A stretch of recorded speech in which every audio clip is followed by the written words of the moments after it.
This episode is brought to you by the Denver Art Museum. Kick off your weekend at the Denver Art Museum's next Untitled Artist Takeover event on Friday, April 24th from 6 to 10 p.m. Get ready for a night of creativity and culture featuring poetry readings, crafting origami stars and printmaking, the electrifying rhythms of Japanese drumming, one-night-only art installations, and a nostalgic fashion show. The evening will be led by artists Leilani Durr and Soo-Yoon Juliet Lee and other contributing creatives. Untitled Artist Takeover is included in general admission and free for Denver Art Museum members. Reserve your tickets today at denverartmuseum.org. Welcome to CityCast Denver. I'm Bree Davies, and here's what Denver's talking about.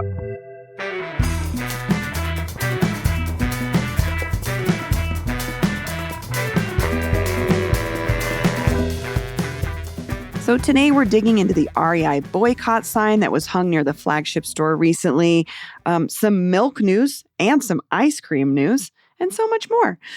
Producer Paul Caroli on CityCast. Producer Paul Caroli.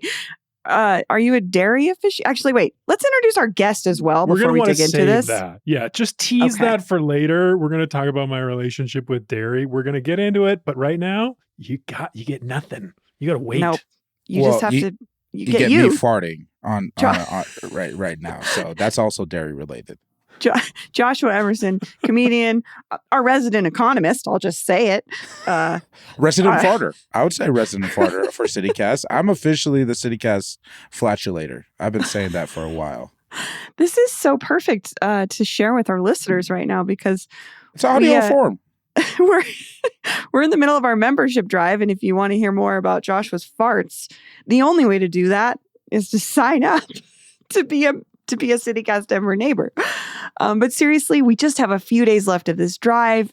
I'm sure some of you who have been members forever, we appreciate you so much. I'm sorry we have to beat you over the head with this, but you really got to get your friends and family to join us too, because the more folks in this community, the better this community is. We do this show.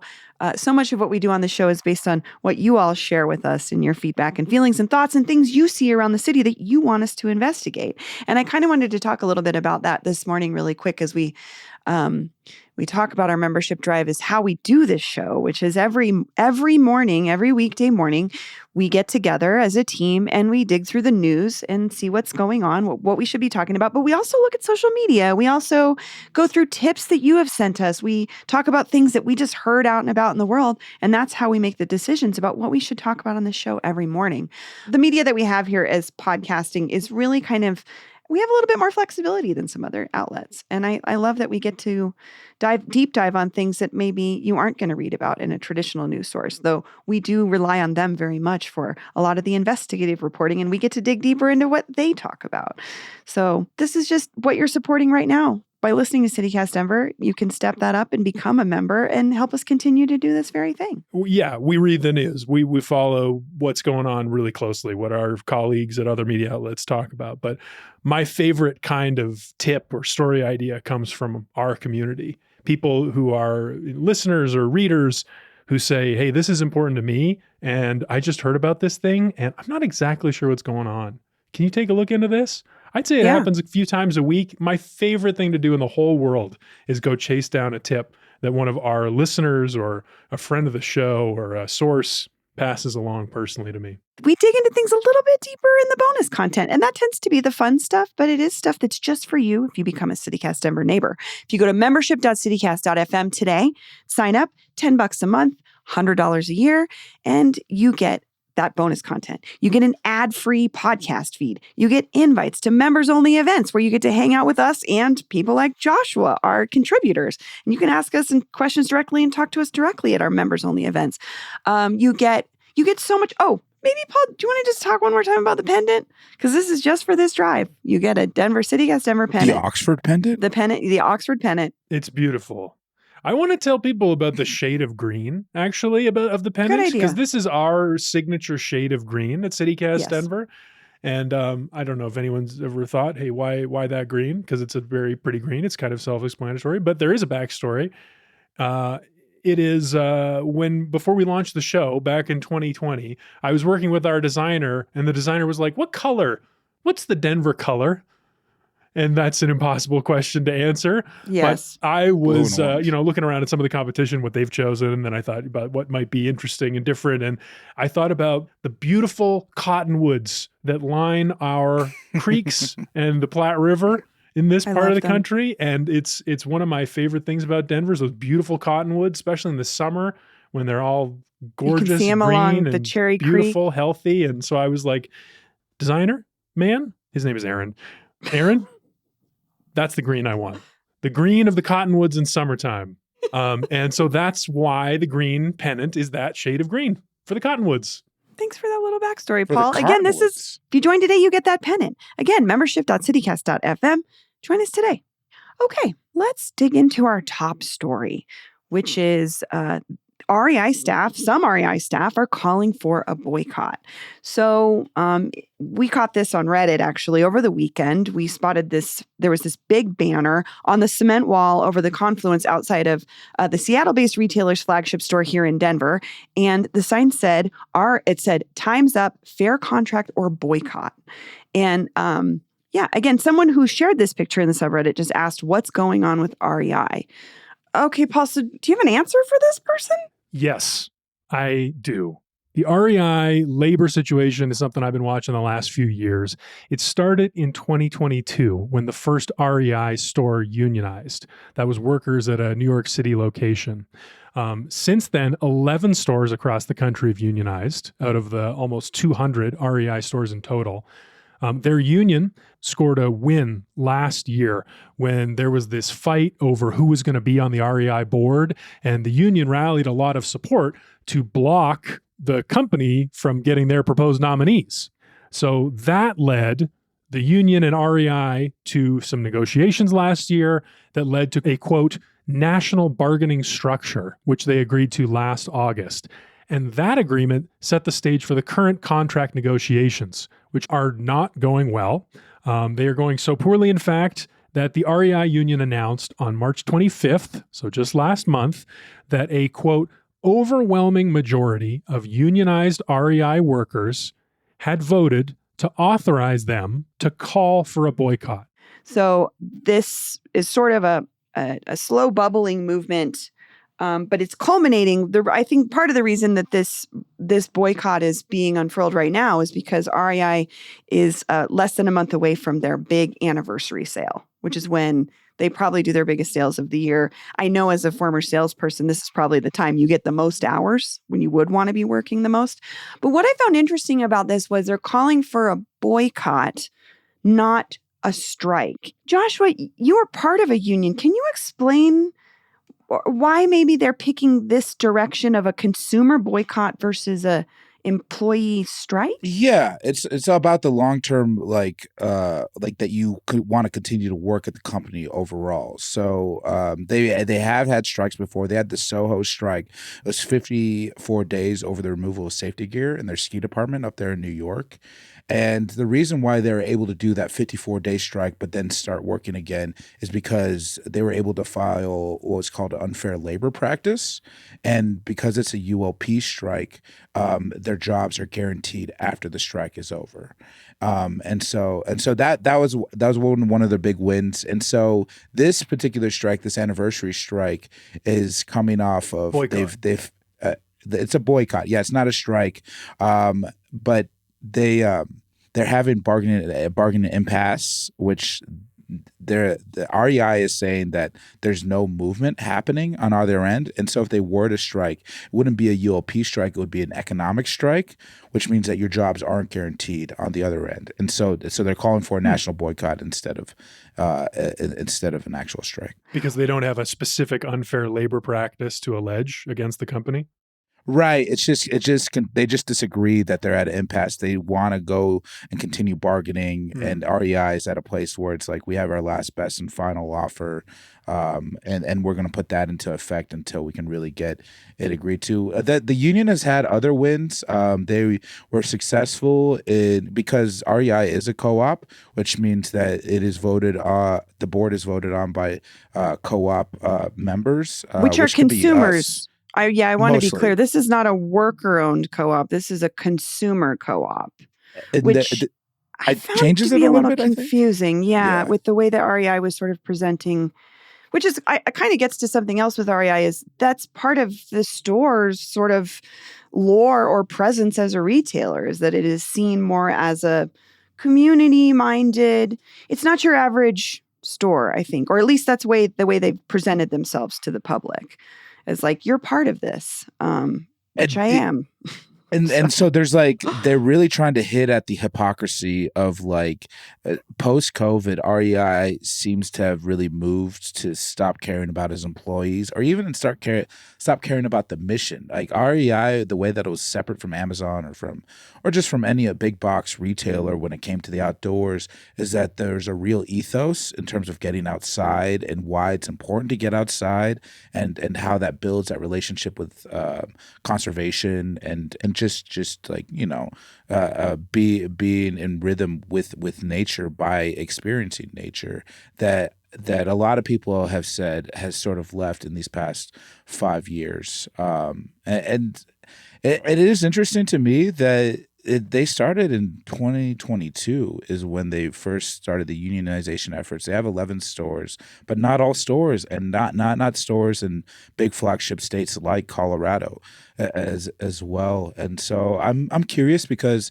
part of this when they did the strike, they ended up dropping those ULP charges. What's ULP again? Unfair labor practice. Unfair Okay. labor practice. Thank you. Because it looked like there was advancement in negotiations, but now that the negotiations has reached an impasse again, I'm curious what the next move is. I mean, it's obviously the boycott of the big anniversary still and try to sort of ruin that revenue opportunity and affect the bottom line, which is going to affect the co-op members, like how they trust the CEO because they're going to want to get past this, I think. But beyond that type of pressure, do they want REI to come back to the negotiating table to sort of, and then how far away is REI's last, best, and final offer to where the union members want to get to? Yeah. There's like a program that they cut specifically in REI that spoke exactly to what you were talking about with outdoor education. There was one called the Experiences Division, Yes. and they ended up firing about 400 employees in January of 2025 is when I saw the reporting on this. Mm-hmm. And so just an entire division just fully cut. But there's still some safety concerns and some benefits that have been cut that they want to get the benefits back up to where they were previously. The backdrop of this growth in the union, I think it's important to mention that the company itself is not profitable. Right. Yeah. They last posted a profit in 2021 and haven't since. So this is a fight over pieces of a shrinking pie. I mean, I was just talking to someone yesterday about this. I mean, how many of these stories have you heard lately about just like companies Alamo, struggling or internal Starbucks. Conflict or just like a company's going out of business? It just feels like there's something happening right now. And there's always another sad story about a business that was secretly not doing well. Yeah. Like I obviously don't take this as any kind of a economic indicator or anything about what the future could hold. I mean, I'll refer you back to the episode we did yesterday, but it just feels bleak. Just feels bleak in Denver right now. I keep hearing these stories and I don't like it. Yeah. I mean, I was looking through the Reddit comments about with the picture that someone had posted of the boycott sign. And there's a lot of complaints from people that they've just not bounced back post COVID in terms of like their prices are still high. The service is less like things we're seeing in all kinds of industries. And I mean, I have to agree. My last experience at REI was terrible. Like, oh, really? What happened? Yes. It's like we got in what is in a salesperson calls a point and drop, which is where you go to ask someone a question. And at REI, it's always been like their folks have expertise. You go in there to ask them questions. And we asked about something about snowboards. My husband was looking for a new snowboard and they just pointed to an area and we're like, look over there. And that's like just a very surprising move for them. And it was just like, it was very much more expensive than we had anticipated. It just felt like we were a burden on them to be there as customers, which was just so opposite of experiences I've had at REI before. But yeah, and I also just want to reiterate that, again, pushing for a boycott may not be a strike, but it also can impact employees' hours. Most of these True. folks are hourly. I mean, when I worked in retail through the recession, I got the minimum hours a week. I got 8 hours a week assigned to me. That's all they could pay me to work. And this may be a good so- time to consider the company's perspective on the matter. A quote from a spokesperson was, actions like this, referring to the proposed boycott call, which is not official. They're voting on May 1st, I read. But actions like this, the spokesperson said, aimed at weakening the business can have real lasting consequences and put the jobs, wages, benefits, and future opportunities employees depend on at risk. This certainly seems to undermine the very outcomes the union says it is focused on.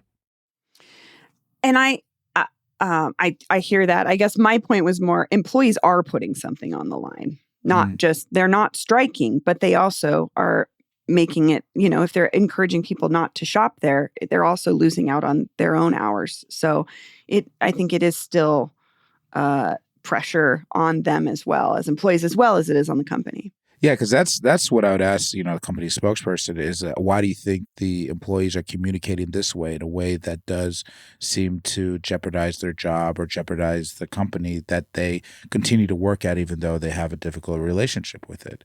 I'm also just curious about sort of where the Denver stores, Greenwood Village stores are at in terms of how did the unionization efforts go there, or did they sort of hit a wall and it was clear that they didn't want to unionize the shop, and sort of how that went as well. Yeah, I have the same questions. I did put a call out to the union to talk to somebody here about that, see if I could. So hopefully I'll learn more about that later in the week. But yeah, I mean, it's a good question because 11 stores have unionized since 2022 of 195 total REI stores across the country.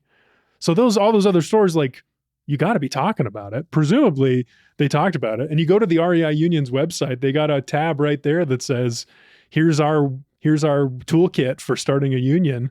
Unionize your REI. Yeah. I guess it's just it sounds like most of REI is not unionized, but I will say, like, you look at what they've done in terms of utilizing TikTok and short form media platforms. They're getting crazy feedback or just impact in terms of like eyes on this story, especially for 11 out of 119. That there's just a ton of engagement on all of their different posts about where this was. I remember seeing this story, through paid social ads before I saw it reported anywhere else. Same. I got a lot of the union conversation pushed into my feed as well.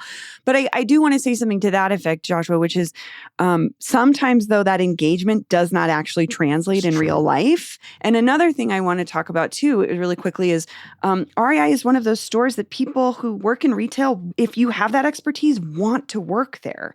And I wonder if that's changing a little bit with how the company is changing, or the changes they're making to things like benefits and time off and stuff. I just wonder if it's like, I don't know, it's part of this, this dissolution of the idea that retail it used to be a profession and it's not treated the same way anymore. Yeah, just as something that like you could just do this job, provide the service to the community, and be able to live your life. And that's sort of like, that's because even that as an American dream is sort of, because we're losing that. Where it's like, yes, you sort of either have to have a side hustle or a second job, or just really work to try to get. There feels like there's these grandfather jobs where people can support themselves that are inaccessible to these younger generations, and it's really scary to see. Yeah. Well, we want to know what you think. We know, I mean, REI has a flagship store here. We know this is a store that folks shop at and like going to. I wonder what you think about this move from some workers to boycott REI. Are you a person that's shopped there a lot? Do you see changes? I don't know. How do you feel about it? Give us a call, 720-500-5418. Again, you can text us or leave us a voicemail, which we love, or send us an email, denver@citycast.fm, and let us know what you think about this recent conversation around unionizing and boycotts at REI. We're going to take a quick break. When we come back, dairy.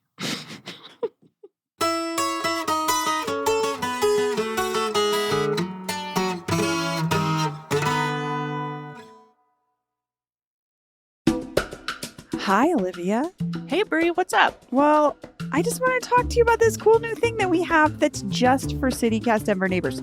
We have something really exciting to share with you because we know you love Denver as much as we love Denver, but the other thing you love about Denver, which I know you do, is gossip. There's a lot of stuff that we realized we were leaving on the cutting room floor that was actually really fun and things we wanted to share with that we thought our audience might like, but it doesn't always fit into our regular programming. So if you want to hear that and join the little chat, we've got a special new thing for neighbors only. Where we are going to be rolling out a bonus segment at least once a week for neighbors only, where you get a special segment of us talking about something. But that's only one of the benefits you get from joining our membership program. Of course, it shows the kindness of your heart and supporting local journalism and our small team. We see each of your names and we get a little flutter in our hearts each time we see it. But you also get ad-free listening, invites to our member-only events, and then you're also getting a weekly preview of all the best events happening throughout the metro sent right to your inbox every Monday. So again, you can join us at membership.citycast.fm for just $10 a month. You get that extra content, or $100 a year if you want to save a little cash and pay for the whole year up front. And it's just for you if you become a member. Okay, we're back. All right. We're talking dairy. We're talking the state of dairy in Denver, and things that involve milk and ice cream. Paul, where do you want to start? Do you want to start with milk? Sure. It's up to you. I want to start with milk, man. Are you talking about? We're talking about the bovine Baron. What's the big milk story of the week, Paul? The big milk story of the week is this guy who's put up some flyers for what he said was an April Fool's Day joke. But then people started texting him like crazy and then turned into a genuine milk off. 100 Apparently, people. According to Westword, 100. I saw the flyers and I was like, okay, I've seen a flyer for some weird crap before. I didn't think about it twice. But 100 people showed up, and it looked like a few dozen of them brought big jugs of milk. The challenge that this one guy who called himself the Bovine Baron, I still don't know his name, didn't seem to be in the Westword story, but he said, we're going to drink milk for 5 minutes, and whoever drinks the most milk gets a trophy. So dozens of people showed up on a hot weekend afternoon to Observatory Park for the most disgusting food competition maybe I've ever seen. Everybody was there. The Dread Pirate of Dairy, the Pasteurizer, the Lactose Legend, and of course, the Bovine Baron, who didn't even get into the finals. All right. He didn't do very well. He tapped out about half a gallon in. All right. So all this for the Bovine Baron, he's a fraud. Like, I have to say it. Like he put out this challenge and he wasn't even all right. He was a big talker. And the winner chugged 3 times as much. All right, 1.5 gallons. This feels like a hard food contest because it's just liquid. It's just filling your, feel like it was so weird. The guy who won, he was like, I drink a gallon of milk every day. I used to weigh 120 pounds. I weigh 180 right now. And then I was like, and then he ended the interview. He's like, milk is amazing. Milk is love. Milk is love. Milk is love. I love soy milk, skim milk, 2%, 1% raw. No, I'll drink all of it. Milk is love. Milk is love. No. That's a t-shirt. That's a CityCast member t-shirt, I think, right there. Milk is love. We'll make exactly one of them, and one of you can have it. Make it a double XL so your boy can wear it, dog. Oh, this I don't know. You guys, this has been a conversation on this show before. Adult milk drinkers. Our former newsletter editor Peyton Garcia and I are both proud adults who drink whole glasses of milk. Like a glass? Every like day. A whole glass? Yeah. I love every day? Yeah, and my doctor actually said I had to stop doing it because my cholesterol is too high.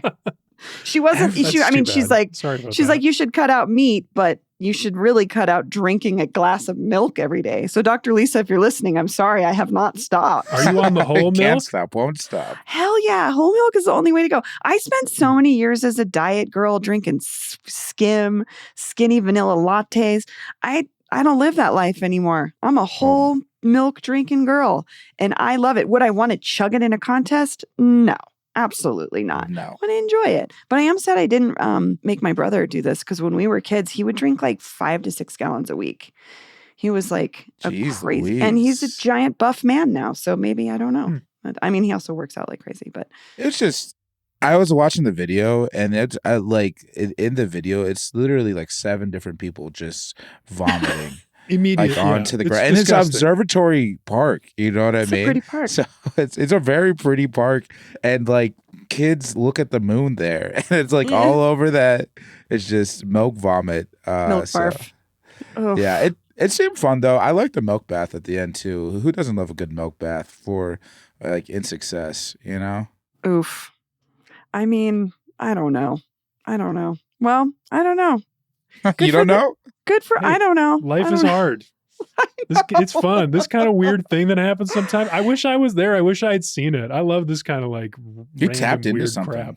Yeah. Yeah. Well, talk more about that, you guys, because I don't know if I didn't have that reaction to this. What are you thinking or feeling when you see this kind of thing? For me, I think this is just like a reaction to like people just need something to get away from the news or get away Something from silly. like the state of the affairs, and they're like, because this actually, I'll say this came into the CASA chat, and we had a representative there who ended up not showing up, so I'm pretty pissed about that, and we'll have to have an internal investigation and maybe some discipline. All right, with the CASA people in terms of, but I had 2 group chats from 2 different social communities Going crazy on the milk chugging? that pitched this idea about going to the milk chugging thing. So it was hot, or it was milky.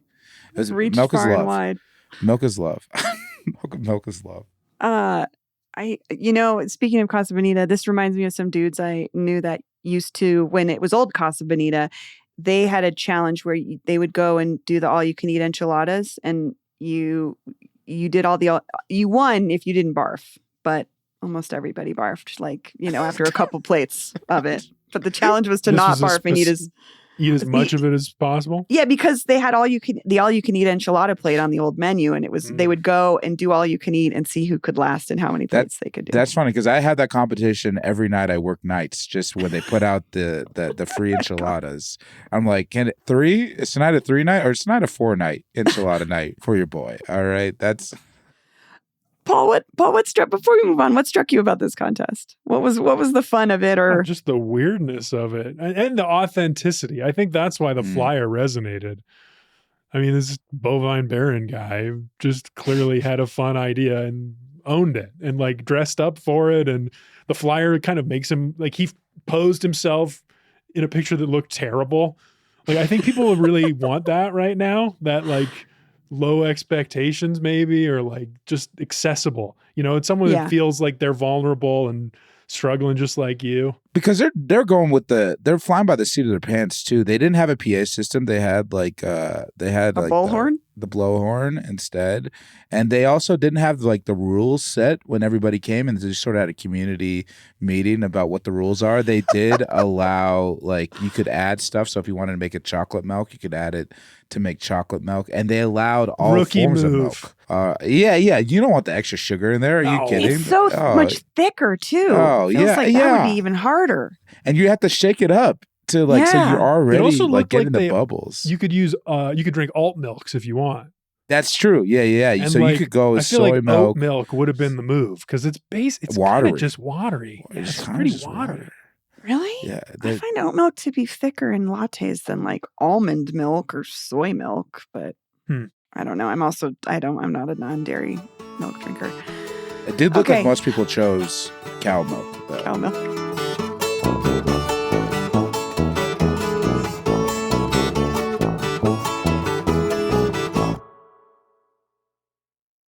Well, let's move on to a maybe more business-oriented story in the world of dairy here in Denver. One of Denver's favorite ice cream makers, they're new to the scene. I think they've been around a couple years. They're expanding. Denver Award finalist Sad Boy Creamery is opening what owners Michael Kimball and Austin Walker call a pint shop at a still undisclosed storefront near City O City. Are either of you familiar with Sad Boy ice cream? Yes, absolutely. I'm familiar in that the text messages go out and then instantly all the pints are gone. So it really feels inaccessible to me. So they put it in the article too, like texts go out 10 a.m. 5 minutes later, 600 of the 700 pints had been claimed. And here's the thing. It's Sad Boy Creamery. It's ice cream for sad boys. All right, this is stuff to get you through a breakup, get you through a hard time. I gotta say, and sad Are you boys, identifying sad girls, as a sad boy? Oh, I am absolutely a sad boy. But Okay. what makes me mad is that I know that there's happy boys and happy girls that get this text message at 10 a.m. and they're like, and you know how I know that is when you're a sad boy, it's hard to schedule anything, okay? Let alone an ice cream drop. And so here's what I'm saying. Sad Boy Creamery, go back to your roots and make sure that a portion of these pints are actually going to sad boys, okay? Because my culture is not your costume. All right, you don't get to throw a little crying pint on the front of your ice cream, and then all these well-adjusted people go into therapy with the 401k, just get to have my ice cream and have a calendar alert on their phone to call it to claim it in time. Paul, what's your experience with Sad Boy? Oh, I've just heard about it feels like forever now. I mean, it's probably only been a year or two, but it's the hot ice cream right now. I mean, place I like to go a lot is Right Cream because they have that nice like outdoor space with the Denver Beer Co. on South Downing. But Sad Boy, I mean, they were up for a Denver's Denver Award in December. I think they have a bit of a cult following. And maybe it's the artificial scarcity of these text drops that they do every week. But I do think the brand taps into something similar to the Milk Chug guy. Like it's that authenticity, that vulnerability of like saying I'm a sad boy. I want my ice cream. Like I think that brand just really resonates with people. People want to say they're a sad boy. They're not really sad boys. I know. It's like people saying they're nerds when they're clearly not. Oh, my gosh. They're like, have you ever been ostracized? I don't think so. You're not a nerd. You're just wearing glasses. Oh, you got 4 digits in your bank account? Oh, yeah, you're a real sad boy. So some of their flavors include cookie butter pecan made with brown sugar ice cream, brown butter pecans, and cookie butter magic shell. Black bottom banana bread with caramelized bananas, banana bread blondies studded with walnuts, and bittersweet fudgy brownies, or what Kimball calls, quote, frownies, and Dirty Earl made with Earl Grey ice cream, a splash of amaretto, and Oreos. Do any of those strike you? That's from the Denver Post article about Sad Boy this week, by the way. They're opening a new Earl Grey. I like Earl Grey. They're expanding their operations. That's where those flavors come from. Those all sound amazing to me. That's my answer. They sound great. I think what's going to happen is that the storefront, it's a pint shop, not a scoop shop, is what they said. And so I think they're just going to put more into like their flagship ice creams so that they can just sell more. And they're going to keep the text for experimental flavors. So for that type of drop. That'd be a good strategy. And then they'll just be specific to what's in the storefront. It would be like what people love the most. Yeah. I don't know. Paul, what do you think about the nature of how they were doing it with these drops? Like, is that part of the appeal? I'm personally, this doesn't resonate with me, but I'm just wondering. No, you're not a drop person? I think it's, you know what? I have a not nice opinion about it. I'd love to hear you guys' opinions. Okay. Paul's a I don't want to hate on their system because 600 of the 700 small batch flavors scooped up within 10 days or within 10 minutes. They have an audience. The drops seem to work. How do you feel about drops? Yeah, I mean, whether or not it's artificial scarcity or it's just like making it more difficult to, I think, maybe to connect it to something that you would find more appealing, Bree, is that the line at Casa Bonita. Remember the professor of fun, David Thomas, told us about how important the line was to the experience of Casa Bonita, building anticipation. I feel like these text drops kind of create a similar feeling of like, you kind of have to put in a little bit of effort. You kind of have to go through something in order to get the thing you want. It's not just going to be there for you and give you the instant gratification. It's like, it's going to cost you something. It kind of reminds me of how concert ticket sales used to be before bots and StubHub and all of that was like, you had to do the same thing. You had to get in line at the department store customer service or call Ticketmaster or whatever the ticket sales line was and hope that you got in, in the first 10 minutes or whatever. So I could see where that would be appealing for people is like the thrill of of the attempt as well. And the thrill of the attempt, but also I think a part of the thrill of the attempt is that other people don't get it. You know what I mean? And so there's like this thing of like, I'm getting this exclusive, like, and they're good flavors too, you know? And like, they would be good on their own, just like normal. In the article, their spokesperson said that the exclusivity, the artificial scarcity is not a part of their marketing, not a big part of it. I was like, get out of here. Are you kidding me? I thought that's the whole thing. Don't try to gaslight me. You know what I mean? It's so clearly a portion. I guess I was pretty angry reading this because it's evoked a bunch of different emotions in me for sure.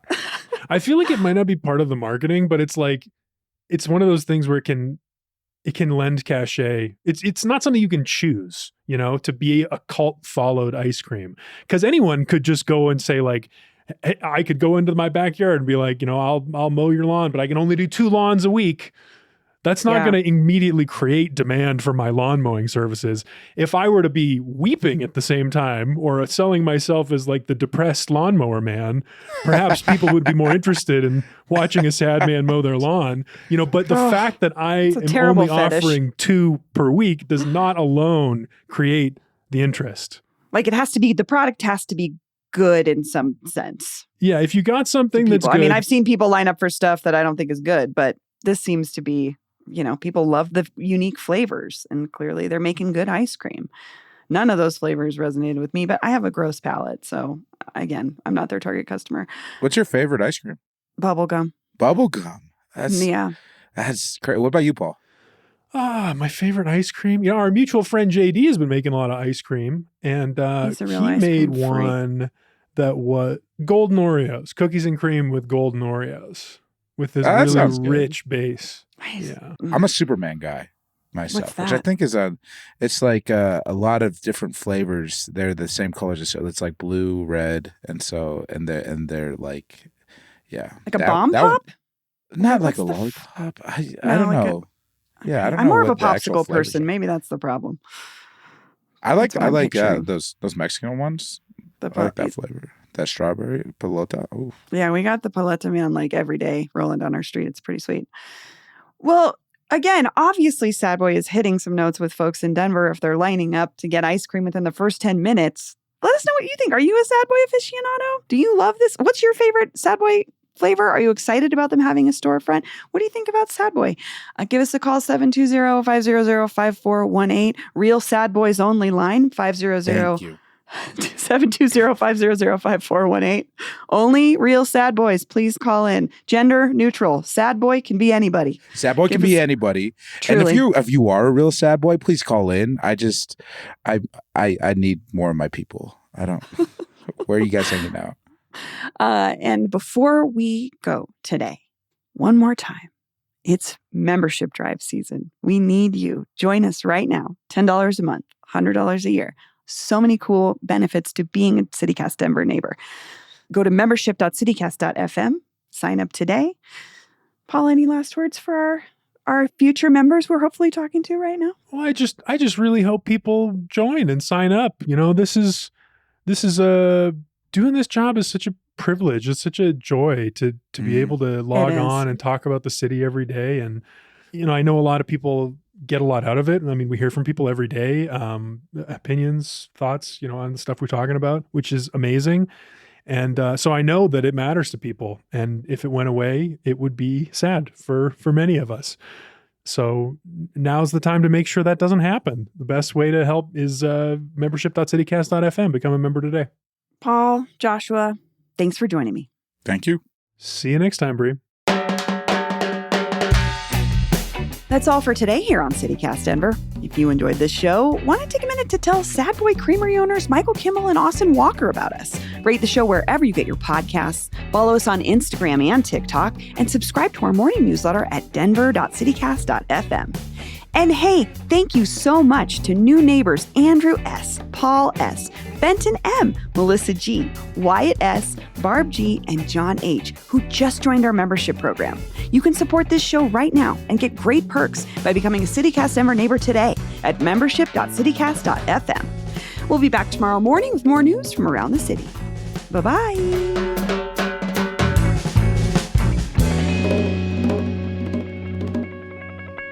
Well, let me go. I'll roast him. All right, baby. Look at these legs. Look at these. Look at this 87%. Look at this tall 4-year-old.